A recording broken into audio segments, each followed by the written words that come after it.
Hello everyone. चलिए आज physics की दुनिया में एक डिटेक्टिव स्टोरी सॉल्व करते हैं। एक ऐसी कहानी जिसने बड़े बड़े साइंटिस्ट के भी होश उड़ा दिए थे। हम बात कर रहे हैं द स्टर्न-गेर्लक एक्सपेरिमेंट की।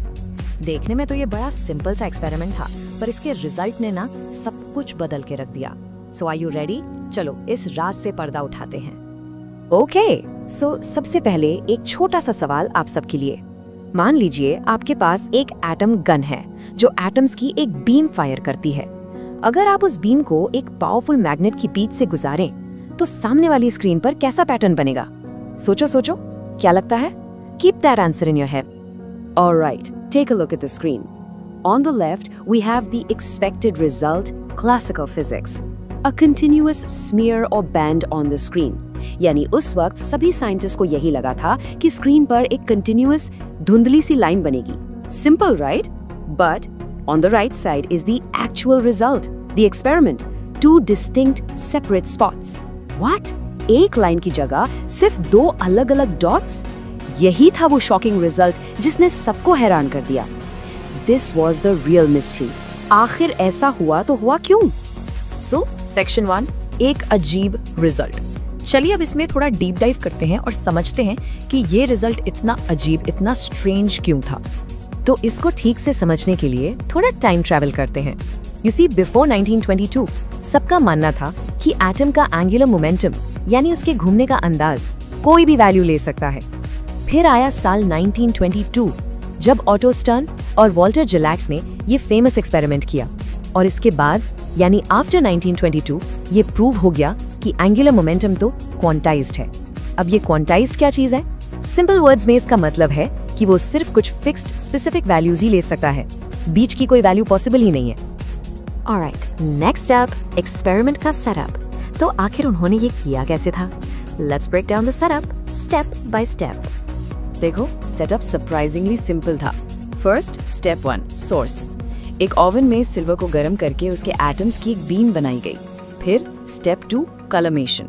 इस बीम को पतली स्लिट से गुजारा गया ताकि सारे एटम्स बिल्कुल एक सीधी लाइन में ट्रैवल करें।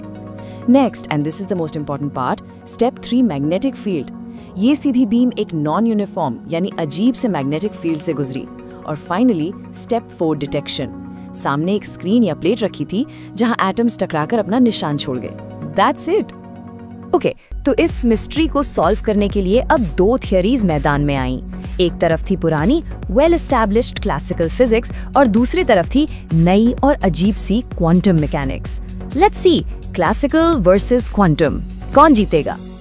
सो पहले टीम क्लासिकल फिजिक्स की सुनते हैं।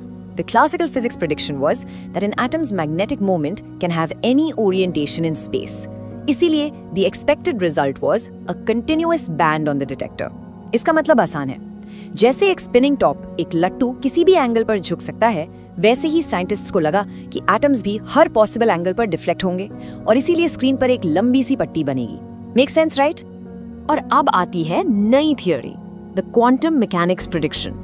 इसने कहा no, an atom's angular momentum is quantised, it can only take specific discrete values, और इस वजह से the expected result was a set number of spots. इसका सबसे अच्छा एग्जाम्पल है एक सीढ़ी, अ स्टेयरकेस। आप या तो पहले स्टेप पर हो सकते हो या दूसरे पर। You can't be on step 1.5, right? आप बीच में हवा में नहीं फ्लोट कर सकते। क्वांटम मैकेनिक्स ने कहा कि एटम्स के साथ भी बिल्कुल यही होता है, इसलिए स्क्रीन पर गिने चुने स्पॉट्स ही बनेंगे। So as we know, experiment में 2 स्पॉट्स मिले, मतलब क्वांटम मैकेनिक्स वाज राइट। पर इस जीत के पीछे का असली हीरो कौन था? इसका असली कारण क्या था? Well, it's time to meet the star of the show, the secret of spin. पूरी कहानी इसे एक नंबर पे आके टिकी, 2। सिर्फ 2 स्पॉट्स क्यों? जवाब ये है कि एटम के अंदर जो इलेक्ट्रॉन था उसके पास बस 2 ही रास्ते थे। Only 2 possible orientations for the electron's magnetic moment, spin up and spin down. That's it. कोई तीसरा ऑप्शन ही नहीं था, या तो ऊपर जाओ या नीचे, no in betweens. So why did this happen? Well, the beam splits because each silver atom has one unpaired electron with an intrinsic property called spin. Now this is super important, so listen carefully.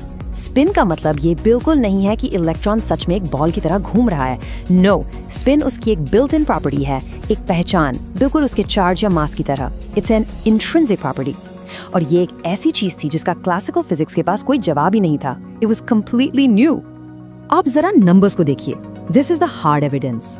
First row, quantity spin of electron, symbol S, value half, मतलब electron की spin की एक fixed value है half. Second row, quantity spin components, Z axis, symbol SZ, value plus और minus h.2।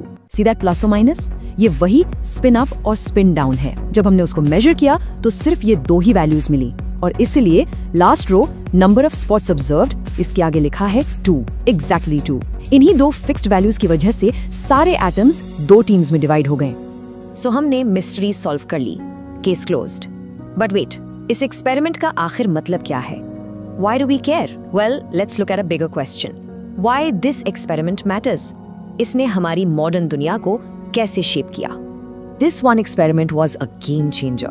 It was the first direct proof of space quantization. It provided evidence for electron spin, a totally new concept. It literally became a foundation for quantum mechanics. और अब इसका impact देखो. It forms the basis for technologies like MRI and quantum computing. आपने hospital में MRI machine देखी है? वो इसी स्पिन के प्रिंसिपल पर काम करती है। और फ्यूचर के क्वांटम कंप्यूटर्स का जो हार्ट है, क्यूबिट, वो भी इसी स्पिन अप और स्पिन डाउन का कॉन्सेप्ट है। जस्ट इमेजिन, एक 100 साल पुराना एक्सपेरिमेंट आज हमारा फ्यूचर बना रहा है। और ये बात सिर्फ मैं नहीं कह रहा, let's hear it from the legends themselves. Stern and गोलाक ने अपनी डिस्कवरी को इन शब्दों में लिखा: The orientation of atomic magnetic moments in a magnetic field is not arbitrary but quantized. इसका सिंपल मतलब ये है कि नेचर यहाँ रैंडम नहीं है, उसके अपने रूल्स हैं, fixed rules, and that for its time was absolutely revolutionary. So ये पूरी कहानी एक सिंपल से सवाल और एक अजीब से रिजल्ट से शुरू हुई थी और इसने यूनिवर्स को देखने का हमारा नजरिया ही बदल दिया। तो मैं आपको बस एक आखिरी सवाल के साथ छोड़ जाऊंगी। If an electron spin has a hidden quantum nature, what else in our universe is waiting to be discovered? सोचो, अगर एक इतना छोटा सा पार्टिकल अपने अंदर इतनी बड़ी मिस्ट्री छुपाए बैठा था, तो इस पूरे यूनिवर्स में और न जाने कितने सीक्रेट्स हमारा इंतजार कर रहे हैं। So keep questioning and